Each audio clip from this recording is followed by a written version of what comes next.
Voilà, je suis très heureux de présenter en quelques mots la pastorale auprès des communautés à la fois migrantes, linguistiques, étrangères qui sont en Suisse, parce que la Suisse a ce privilège, et c'est un privilège, d'être multiculturelle.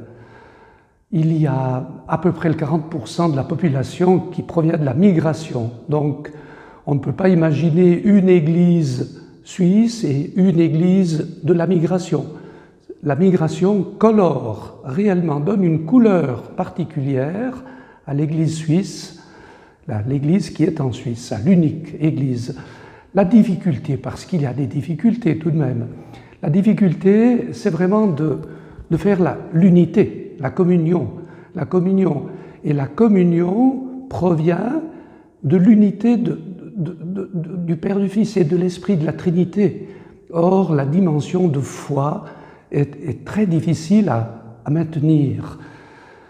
Nous essayons de proposer des chemins de communion, des moyens de communion par les pasteurs, par les responsables de communauté.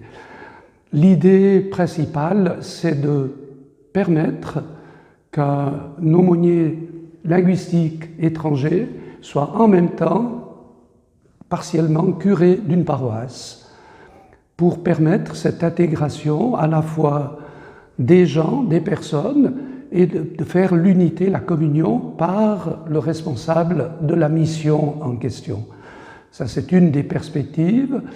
Une perspective qui est intéressante aussi et qui se heurte à quelques difficultés aussi, c'est de réunir les temps et les moments de préparation sacramentelle.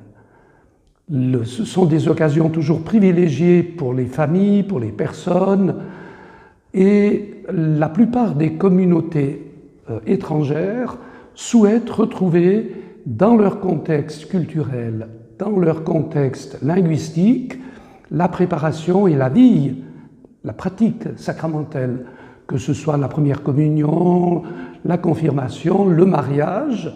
Beaucoup de personnes étrangères souhaitent aller se marier, même dans leur pays, et reviennent. Et notre souhait serait de faire la plus grande partie de la catéchèse vraiment interculturelle, insérée dans les paroisses dites régulières.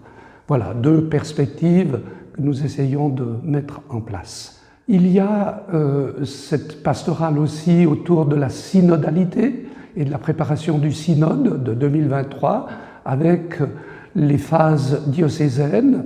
Nous avons proposé à l'une ou l'autre communauté étrangère de vivre des démarches de synode en commun. Et je crois que c'est vraiment essentiel aussi. Le nous ecclésial, il doit prendre en compte toutes les composantes. Et nous souhaitons vraiment travailler aussi dans ce sens, d'intégrer vraiment dans la démarche synodale toutes ces communautés étrangères.